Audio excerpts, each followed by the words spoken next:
नमस्कार दोस्तों, welcome back to money matters. Indian energy exchange IEX के ऊपर बात करने वाले हैं।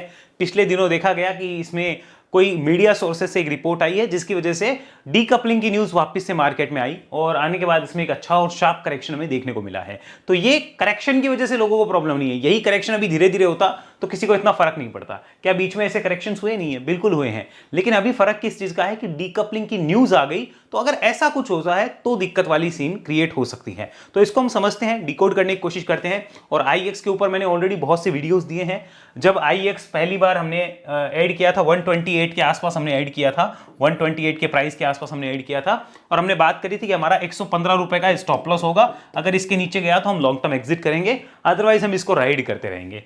तो अभी आप इस चीज को नोट करिए कि उस समय भी कुछ ऐसी ही न्यूज आई थी, तब भी हमने रिस्क लिया था कि बहुत रिस्क रिवॉर्ड फेवरेबल है और ये इन्वेस्टिंग के लिए अच्छा बनता है। लेकिन अब जो न्यूज आ रही है वो तब आ रही है जब स्टॉक अपने हमने जहां से पिक किया था वहां से ऑलमोस्ट 2 गुना हो गया है। तो 2 गुना होने के बाद वो न्यूज आई, तो अब देखा जाता है कि क्या है, क्या करना है, क्या वैल्यूएशन उतनी अट्रैक्टिव है या नहीं है, और न्यूज कितनी सही है, कितनी गलत है, और क्या ऐसा हो सकता है कि जो डीकपलिंग की न्यूज है वो अप्लाई भी हो पाएगी मार्केट पे या नहीं हो पाएगी। इन सारी चीजों को हम समझेंगे। आपको अगला वीडियो कौन से स्टॉक पे चाहिए, कौन से टॉपिक पे, कौन से सेक्टर पे चाहिए, उसका नाम आप कमेंट बॉक्स में बता सकते हैं।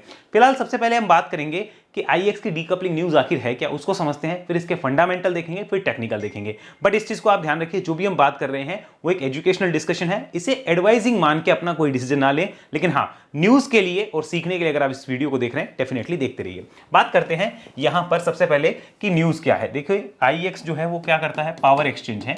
ये आईएक्स जो है क्या है, पावर एक्सचेंज है। तो पावर कॉन्ट्रैक्ट्स की जो भी ट्रेडिंग होती है वो यहीं पे होती है और उसका 90% मार्केट शेयर आईएक्स के पास में है। ठीक है, अब और दूसरे पावर एक्सचेंज भी है जिनके बारे में मैंने पिछले वीडियोस में कई बार बताया है। आप ये समझिए कि दो जैसे हमारे स्टॉक एक्सचेंज में है एनएसई और बीएसई, जैसे ये क्या करते हैं, ये स्टॉक ट्रेडिंग करते हैं, वैसे ये क्या करता है, पावर ट्रेडिंग करता है आईएक्स। यहाँ पे हम लिख देते हैं स्टॉक ट्रेडिंग। तो ये स्टॉक ट्रेडिंग में है और ये है आईएक्स जो कि पावर एक्सचेंज है, यानी पावर ट्रेडिंग में है। अब आईएक्स की तरह कुछ और भी एक्सचेंजेस हैं। अब उन एक्सचेंजेस को लेके एक न्यूज आ रही है कि इन सब का जो इसका मार्केट शेयर है, देखिए 90% है। आप सोचिए, अगर मैं आपसे कहूं कि एनएसई और बीएसई जो आप प्राइस अलग अलग देखते हैं वो प्राइस एक ही हो जाएंगे, यानी कि यहां पे मैं लिख देता हूं सिंगल प्राइस डिस्कवरी। क्या लिख देता हूं, सिंगल प्राइस डिस्कवरी। मैं यहां पे लिख देता हूं सिंगल प्राइस डिस्कवरी। यानी कि आप मानिए, मैं आपको कहता हूं कि आप चाहे एनएसई पे शेयर बाय करो या बीएसई पे करो, सेम भाव पे मिलेगा। ऐसा होता नहीं है। जैसे मान लीजिए किसी स्टॉक का भाव एनएसई पे 100 रुपया है तो बीएसई पे या तो 100 यहाँ पे 100 रुपये 50 पैसे मिलेगा या फिर 99 रुपये 50 पैसे मिलेगा। कुछ ना कुछ डिफरेंस जरूर चलता है, ये तो आपको पता है। आज की डेट में स्टॉक मार्केट में इसका मार्केट शेयर मान लीजिए 90% है, मानने के लिए बोला है, रियल नहीं है। ठीक है, इसमें वॉल्यूम ज्यादा होते हैं। अब मैं कह दूं कि नहीं, दोनों में एक ही प्राइस मिलेगा आपको, तो फिर आप क्या कहोगे, फिर 2 एक्सचेंज बना क्यों रखे, एक ही एक्सचेंज पे डाल दो ना, क्यों 2 बना रखे हैं, एक पे ही करो काम। क्योंकि फिर एनएसई को नुकसान होगा, क्योंकि यहां से इसका मार्केट शेयर शिफ्ट होकर लोग कहेंगे अब तो बीएसई पे लो, एनएसई पे लो। बात तो एक ही है, क्योंकि एनएसई पे लिक्विडिटी अच्छी है, बीएसई पे नहीं है। सेम आईएक्स में है। अब इसको समझिए, आईएक्स पे जो पावर ट्रेडिंग होती है वो 90% होती है। आज मान लीजिए मैं कहता हूं पावर की, यहां पे पावर कॉन्ट्रैक्ट्स की मैं लिख देता हूं, पावर कॉन्ट्रैक्ट की सिंगल प्राइस डिस्कवरी होगी, सिंगल पीडी होगी। अगर ये होता है तो आईएक्स की तरह जो दूसरे एक्सचेंज है बाकी, तो फिर जो कंपनीज है पावर ट्रेडिंग जहां पे हो रही है वो कहेंगे हम तो किसी पे भी कर लो, फिर आईएक्स पे क्यों करें। अभी आईएक्स पे इसलिए होता है क्योंकि ज्यादातर वॉल्यूम इसके पास है, तो हर कोई सोचता है भाई अच्छे प्राइस डिस्कवरी हो जाए और हमारे पास जो वॉल्यूम है, लिक्विडिटी है, उसका हम फायदा उठा पाए। तो इसके लिए इसका वैल्यूएशन, इसके लिए इसको वैल्यूएशन मिलती है और इसके लिए इस पे ट्रेडिंग होती है। सेम एनएसई के ऊपर है। आप भी और मैं भी कोई शेयर बाय करते हैं तो देखते हैं कि यार किस पे प्राइस अच्छा मिल रहा है, ये देखते हैं। अब बीएसई पे कई बार प्राइस कम तो दिखता है, लेकिन पता चलता है कि सेलर जो है वो 100 रुपये 50 पैसे बैठा है, डिफरेंस चल रहा है। क्यों? क्योंकि लिक्विडिटी इशू है। वही एनएसई पे लिक्विडिटी इशू नहीं होता, 100 रुपये 5 पैसे पे आपको दूसरा बायर सेलर जो है वो एक्टिवेट मिलेगा, 99 रुपये 95 पैसे पे आपको बायर सेलर एक्टिवेट मिलेंगे। तो इसलिए लिक्विडिटी ज्यादा होती है, तो हर कोई एनएसई को प्रेफर करता है। आप देखते होंगे बल्क डील, ब्लॉक डील ज्यादातर एनएसई पे ज्यादा प्लेस होती है। क्यों होती है? क्योंकि वहां पे लिक्विडिटी है। अब अगर मैं कह दूं कि आईएक्स की तरह दूसरे एक्सचेंज पे भी आप प्राइस डाल दो, सेम बात है, एक ही प्राइस मिलेगा आपको, कोई दिक्कत नहीं है। इस पे 100 रुपए मिल रहे हैं, इस पे भी 100 रुपए मिलेंगे, तो आप क्या कहोगे, फिर इतने इतने एक्सचेंज बना क्यों रखे, एक ही कर दो ना, फिर इतने अलग अलग बना क्यों रखे। तो ये सक्सेसफुल नहीं हो सकता। साथ में इनके मैनेजमेंट ने, जो आईएक्स का मैनेजमेंट है वो ऑलरेडी बोल चुका है कि अगर ऐसा कुछ हुआ तो हम इस मैटर को कोर्ट में भी लेके जा सकते हैं। इनका कहना है कि हम इस मैटर को कोर्ट में भी लेके जा सकते हैं और ऐसा कुछ नहीं होगा, इन्होंने पिछली बार भी कहा था। और मैं इनकी मैनेजमेंट की कमेंट्री से इंप्रेस था, इसीलिए मैंने इसमें इन्वेस्टमेंट किया था। और आज भी मैं कहता हूं कि इनकी मैनेजमेंट की कमेंट्री हो सकता है जल्दी आए और ये कहें कि ऐसा कुछ नहीं होने वाला। अब देखिए, एक चीज पे बार बार वो रिपीट नहीं करेंगे, वो ऐसा नहीं कि एक एक मिनट में बार बार रिपीटेशन करते रहे हर चीज का, वो नहीं करेंगे। लेकिन ये आपको समझना होगा, आईएक्स को नुकसान हो सकता है अगर पावर एक्सचेंज की सिंगल प्राइस डिस्कवरी पॉइंट बन गया और एक ही जगह पे सेम प्राइस होगा, सारे एक्सचेंज पे एक ही प्राइस होगा, तो दिक्कत होगी, ये समझिए। तो इसलिए इस न्यूज की वजह से इस पे धक्का लगा हुआ है। अब ये होता है नहीं होता है, ये सब कहने की बातें, अभी तक कुछ ऐसा निकल के नहीं आया है। हो सकता है कल ही कर दे, गवर्नमेंट का क्या भरोसा कब कर दे, और हो सकता है अभी आने वाले 5 साल भी ना हो, तो कोई भरोसा नहीं है। अब उसमें क्या होगा क्या नहीं, ये किसी को नहीं पता। लेकिन इतना पता जरूर चल रहा है कि आईएक्स ने जो करेक्शन दिखाया था वो 64% यहां पे दिखाया। हमने एक सही प्राइस पॉइंट पे इसको पिक किया और उसके बाद हमने अपनी जर्नी को राइड किया है, बहुत अच्छे से राइड किया है। यहां पर भी ये न्यूज आई थी, यहां पर भी ये न्यूज आई थी, तब भी आप मेरे वीडियोस और उनकी कमेंट्री को सुन के देखिए, तब भी मैंने बोला है कि मैं इसमें बैठा हूं, मुझे कोई प्रॉब्लम नहीं है, I am holding this company. अब यहां पर मेरा क्या विचार है उसको मैं आज आपके साथ शेयर करने वाला हूं। ये आपने समझ लिया कि इसका हिस्ट्री क्या रहा है। चलिए यहां पर हम लोग जो है एक बार इन सारी ड्राइंग्स को हटाते हैं, एक बार जरा मंथली चार्ट कन्वर्ट करते हैं। ध्यान से देखिए, मंथली चार्ट पे आपको क्या दिख रहा है कि एक कंसोलिडेशन था, कंसोलिडेशन रेंज के बाद ब्रेकआउट हुआ, स्टॉक ऊपर गया, एक करेक्टिव वेव लग रही है। और अगर आप ध्यान से देखेंगे तो एक अच्छा अपसाइड मोमेंटम के बाद एक करेक्टिव वेव लगनी कंपल्सरी भी है, जो लगती हुई नजर आ रही है। लेकिन क्या मंथली चार्ट कहीं से यहाँ बेरिश नजर आ रहा है? बहुत बड़ा बेरिश तो नहीं है, एक करेक्टिव मूव जो है वो यहाँ पे नजर आ रहा है, इतना हमें पता चलता है।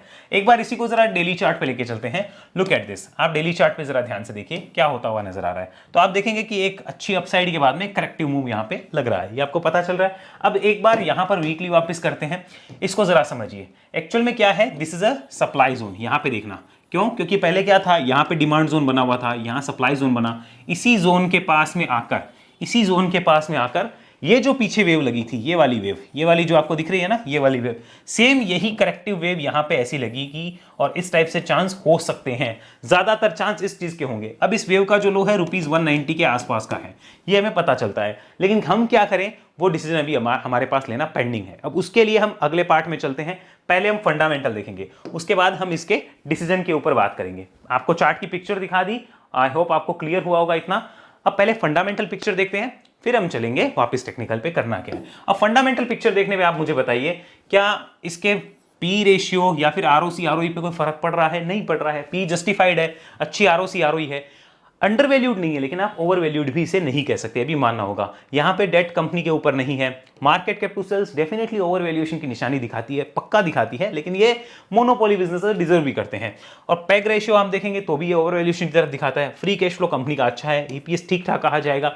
अगर इसकी इंडस्ट्री की पी देखी जाए तो 65 के आसपास रहती है, तो ये अपनी इंडस्ट्री की पी से काफी नीचे है, हमें ऐसा भी कह सकते हैं। हालांकि वैसे तो मोनोपोली बिजनेस है, तो इंडस्ट्री की पी इतना कोई मैटर करेगी नहीं। अब आइए जरा इसको यहां पर समझने की कोशिश करिए। अभी तक मार्केट ने इसको एक्सेप्टेंस क्या दिया है पी का, आप जरा ये समझिए। देखिए एवरेज पी रेशियो जो इसका निकल के आ रहा है वो आ रहा है 41 42 के आसपास। यहां पे देखिए पिछले 5 साल से 41 की पी तो मार्केट ने एक्सेप्ट करी है, तो 49 पे चल रहा है, तो कोई बहुत ज्यादा ओवर वैल्यूएशन नहीं है, ये ध्यान रखिएगा।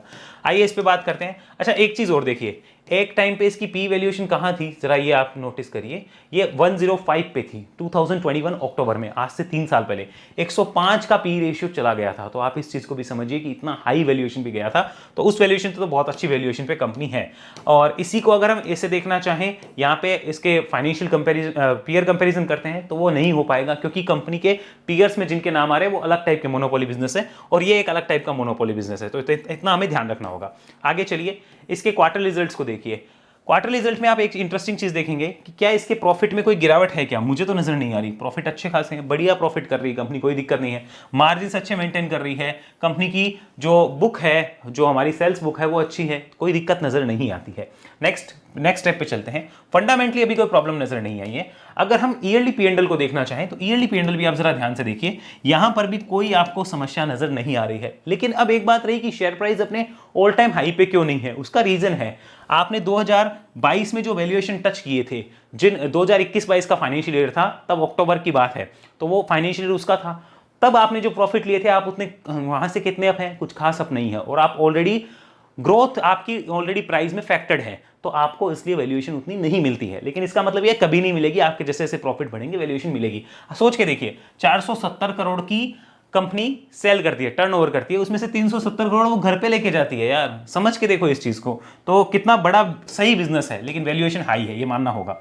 यहाँ पे प्रॉफिट ग्रोथ अच्छी है, सेल ग्रोथ अच्छी है, स्टॉक प्राइस सीएजीआर बढ़िया है, रिटर्न ऑन इक्विटी अच्छी है, तो खराब तो कहीं तरीके से भी फंडामेंटल नहीं है। इसी को अगर मैं यहाँ पे देख लूँ प्रमोटर्स की होल्डिंग के या फिर शेयर होल्डिंग पैटर्न में, तो जरा समझिए इसे। ये देखिए इंस्टीट्यूशनल ड्रिवन बिजनेस है, प्रमोटर होते नहीं है यहाँ पे, तो एफआईआईएस की होल्डिंग थोड़ी सी बड़ी है, डीआईएस की होल्डिंग बड़ी है, पब्लिक की होल्डिंग यहाँ पे 5% से घटी है। पब्लिक का माल गया है, अगर आप ध्यान से देखेंगे मार्च से जून के बीच में, तो पब्लिक ने अपनी होल्डिंग जो है वो कम करी है, पब्लिक की होल्डिंग यहाँ पे बिकी है। तो यहाँ पर कुछ ऐसे मेजर चेंजेस या फिर इश्यूज मुझे नजर नहीं आते फंडामेंटल डाटा को देख के। तो फंडामेंटली कंपनी का बिजनेस जो है वो फिलहाल कोई खराब नहीं है। हाँ, एक चीज आपको माननी होगी, अगर गवर्नमेंट कोई लंबा स्टेप लेती है, बड़ा स्टेप लेती है, तो आपको और मुझे पता नहीं चलेगा, वो तो फिर काम होगा तो होगा, उसका आप और मैं कुछ नहीं कर सकते। That is the main risk that is associated with this business, ये हमें ध्यान रखना होगा। इस बिजनेस के साथ यही सबसे बड़ा रिस्क है। अब जरा यहां समझिए एक्चुअली क्या हुआ है, यहां से एक राउंड बन के ऊपर गया है। अब देखिए जिस तरह से एक वेव ऐसे लगी थी, यानी गिरावट के अंदर वो एक पुल बैक हुआ था, जैसे आप कह सकते हो, वैसे ही अपसाइड के अंदर यहां पर जाने के बाद एक यहां पे पुल बैक या फिर आप ये कह सकते हो कि डाउन साइड या करेक्शन मूव, जो भी आप कहना चाहें, वो एक होता हुआ नजर आ रहा है। अब ये हुआ था ₹190 तक, ये 190 तक आया था। ध्यान रखिए, अगर इस तरफ से ओके ये स्टॉक ऐसे जाता है तो फिर से बुलिश हो जाएगा, कुछ समय लगेगा बट फिर से हो सकता है, चांसेस उसके ज्यादा हैं। फिलहाल ये समझते हैं ट्रेंड अभी क्या है। तो वीकली चार्ट करेक्टिव मोड में है, ये हमें पता चल गया, एक करेक्शन का मोड है, ये पता चलता है। अब इसमें एक चीज देखिए, रिसेंट में इसने क्या किया है, 200 के पास प्राइस एक्शन काफी अच्छे बनाए हैं। देखिए ₹200, यानी इसके नीचे सस्टेन करना, सस्टेन अगर इसके नीचे होता है तो फिर आप कह सकते हो कि एक बार का शॉर्ट टर्म का ट्रेंड जो है, यानी ट्रेंड जो है वो वीक हो जाएगा। अगर इसके नीचे रुकता है तो ट्रेंड वीक हो जाएगा, लेकिन वो इसकी क्या लॉन्ग टर्म जर्नी चेंज करेगा? आंसर इज नो, वो जर्नी चेंज होना मुश्किल है, ट्रेंड खराब हो जाएगा, ये हमें ध्यान रखना होगा, ये नोट डाउन करना होगा। इसी को एक बार जरा हम डेली चार्ट पे वापस कन्वर्ट करते हैं। डेली चार्ट पे भी आप ध्यान से देखिए कि जब इतने बड़े सेलिंग प्रेशर आते हैं, इतने बड़े मतलब देखिए धीरे धीरे धीरे धीरे धीरे धीरे ऊपर गया था। देखिए जिस हिसाब से धीरे धीरे ऊपर जा रहा था, इस टाइप की जर्नी के बाद में जब ऐसे सेलिंग प्रेशर क्रिएट होते हैं तो वो जनरली या तो टाइम लेते हैं, यहाँ पे टाइम टेकिंग होते हैं, वापस टाइम लगेगा, ये टाइम टेकिंग प्रोसेस होगा ऊपर जाने के लिए, या फिर यहाँ पे आप कह सकते हो कि इनमें शार्प ऐसे मूव जो है वो नहीं आ सकते। आप कैसे भी समझ लो, या तो टाइम लेंगे, इस टाइप से जाएंगे, और या फिर अगर आप एक्सपेक्ट कर रहे हो कि ऐसा मूव आ जाए वी शेप वाला, बहुत रेयर चांस है कि ऐसा कोई मूव आ जाए, बहुत ज्यादा रेयर चांस होते हैं उसके, तो ये आपको समझना होगा। ओके, अब जरा इसको यहां पर एक बार हम लोग वापस से वीकली कन्वर्ट करते हैं, बात करते हैं आज की डेट में किया क्या जाए, और मैं क्या कर रहा हूं वो भी मैं आपके साथ शेयर करूंगा। ध्यान से देखिए इसको। हम बात करते हैं कि जो यहाँ पे ऑलरेडी पैसा लगा के बैठे हैं वो क्या कर रहे होंगे। देखिए दो टाइप के लोग होते हैं जो पैसा लगा के बैठे हैं। जो ऊपर से लगा के बैठे हैं वो तो बेचारे कुछ नहीं कर रहे होंगे, जो नीचे से लगा के बैठे हैं वो क्या कर रहे होंगे। तो अब देखिए, और हम मान रहे हैं कि उन्होंने कोई प्रॉफिट बुक नहीं किया है अभी तक। ध्यान रखिएगा, वो अगर ट्रेंड फॉलो करने वाले हैं तो ₹200 के नीचे वो शायद अपना पार्शियल प्रॉफिट बुक कर सकते हैं, पार्शियल या फुल, वो अपनी रिस्क के ऊपर है, कैसे करते हैं वो डेफिनेटली बुक कर सकते हैं, एक बार डेफिनेटली देख सकते हैं। अब कई होते हैं जो कहते हैं कि हम लेके बैठे हैं, हम लोग नहीं निकलने वाले, जो मान के चलिए कि यहाँ पे कुछ पार्शियल प्रॉफिट बुक कर चुके हैं, जैसे मैं हूं, हम लोगों ने कुछ पार्शियल प्रॉफिट बुक ऑलरेडी कर रखा है, यहाँ पे हम ऑलरेडी आधा प्रॉफिट बुक करके बैठे हुए हैं। तो अब हमारे लिए क्या विजन है, we are holding this as it is, holding this as it is. क्यों? क्योंकि हम ऑलरेडी पार्शियल तो ले चुके हैं। तो अब इस ट्रेंड को यहाँ पे वीक होता है तो मुझे कोई खास फर्क नहीं पड़ेगा, वो वापस से सही हो जाएगा, कुछ समय लगेगा, या फिर ऐसा कह सकते हो कि हम अभी नहीं बेचेंगे, देखेंगे कि पिक्चर क्या होती है, उसके बाद बेचेंगे। किसी ने कुछ भी पार्शियल नहीं किया है तो वो डेफिनेटली इस 200 के नीचे डेफिनेटली देख रहा होगा कि करना है कि नहीं करना है। और ध्यान रखिएगा, 200 के नीचे सस्टेन होने देना, ऐसा नहीं 200 के नीचे आते ही वो बेच देंगे, नहीं बेचेंगे, वो देखेंगे कि सस्टेन हो रहा है क्या, स्पेशली वीकली टाइम फ्रेम पे देखने की वो ज्यादा कोशिश करेंगे कि सस्टेन हो रहा है क्या, डेली एंड वीकली पे। ऐसा नहीं कि वो आता ही बस 200 के नीचे आया और खत्म हो गया, ऐसा नहीं होने वाला है, तो ये ध्यान रखिए। अब किसी ने कुछ भी पार्शियल प्रॉफिट बुक नहीं किया है उसके लिए भी बता दिया, किसने कर रखा है, जैसे हमने कर रखा है पार्शियल प्रॉफिट बुक, तो हम इसको एज इट इज रख रहे हैं, ये भी काम हो गया। यहाँ पे ये बात करनी होगी कि यहाँ पे फ्रेश इन्वेस्टिंग के लोग आएंगे, फ्रेश इन्वेस्ट करने वाले या फिर स्विंग करने वाले लोग आएंगे अभी, उसका आंसर हमें देना होगा। तो राइट नाउ अगर देखें तो स्टॉक जब भी कोई तेजी के बाद में करेक्टिव मोड में आता है तो यहां पर टेक्निकली कोई भी फ्रेश इन्वेस्टिंग या स्विंग नहीं बनती, क्योंकि वहां पे हाथों हाथ करेक्शन के बाद आप नहीं कह सकते, कुछ टाइम लगेगा, टाइम फॉर सेटअप। अब सेटअप मतलब क्या हुआ, आने दीजिए इसको, ये कैसे करता है, क्या करता है, कोई कंसोलिडेशन ब्रेकआउट, उसके बाद वो आते हैं। ऐसे वो लोग नहीं आते हैं, इस बात का ध्यान रखिएगा। मान लीजिए मेरा इसमें पैसा यहां पे नहीं लगा होता 128 पे, और मुझे कोई अभी लेने को बोलता 206 पे, तो क्या मैं इस चार्ट को देख के लेता? आंसर इज आज की डेट में तो अभी नहीं लेता, लेकिन कुछ समय बाद कोई पैटर्न दिख जाए, कुछ हो जाए तो लूंगा। क्यों? क्योंकि फंडामेंटली मुझे कोई दिक्कत नहीं है इस कंपनी से। टेक्निकली जब मुझे दिख रहा है कि अभी करेक्टिव वेव है तो मैं फ्रेश अमाउंट नहीं डाल सकता, ये मुझे मेक श्योर करना होगा। अब आइए बात करते हैं स्विंग वाले कब आ सकते हैं। तो देखिए स्विंग वाले अभी इसमें सेटअप का वेट करेंगे ही करेंगे। मान लेते हैं कि हमारे सारी एनालिसिस के बाद भी स्टॉक अचानक से ऊपर चला जाता है। मान लीजिए हम लोग वेट करते रह गए, हमें पैसा लगाना है, अचानक से ऊपर चला गया ऐसे, तो फिर स्विंग वाले कब आएंगे? तो देखिए ये जो रेंज आपको दिख रही है 230-40 की, ये जो रेंज दिख रही है आपको, ये वाली, इसके ऊपर अगर स्टॉक चला गया तो स्विंग वाले डेफिनेटली आएंगे। और फिर ये स्टॉक जो है 270 रुपए और उसके बाद में 300 और फिर 320, ये 3 गेट खोलने की कोशिश करेगा। कब? 240 के अबो। तो फिलहाल ये उस जोन में है जहां पे इसको साइडवेज टू करेक्शन मोड में जाना है। ध्यान से सुनिए, ये साइडवेज हो सकता है या फिर करेक्टिव वेव में भी रह सकता है। तो यहां पे किसी भी तरीके से फ्रेश कुछ भी बाय करने के लिए जल्दीबाजी करना गड़बड़ होगा, ये ध्यान रखना है। नीचे से ले रखा है तो हम क्या कर सकते हैं, वो हमने बात करी। नीचे से हमारा प्रॉफिट बुकिंग नहीं है तो हमने क्या कर सकते हैं, वो बात करी। फ्रेश अभी लगाना कि नहीं लगाना उसके लिए भी हमने क्लियर बात कर ली है। स्विंग कब है उसके लिए भी बात कर ली है। आई डोंट थिंक अब आपको कोई डाउट रहना चाहिए कि इस पे क्या ऑप्शंस अवेलेबल है क्या नहीं, क्योंकि टेक्निकली हमने क्लियर किया है। अब मैं अपने एक्सपीरियंस से आपको बताता हूं कि क्या हो सकता है जो मुझे लग रहा है। आई थिंक ये इस टाइप से, जिस टाइप से आया है यहां पर, ये जो वेव लगी हुई है ये इस टाइप की यहां से, और सेम ये जो वेव है सिमिलर वेव ऐसे यहां पर ये लगने की कोशिश हो सकती है। ये इस टाइप से टाइम लगेगा उसमें, बट ये कोशिश हो सकती है। अब ये 180 तक आ सकती है, कहां तक आ सकती है मुझे नहीं पता, लेकिन यहां पे कुछ होने की संभावना है। और जब स्टॉक वापस 240-45 के ऊपर आएगा तो एक नई तेजी में जा सकता है, ये हमें ध्यान रखना है।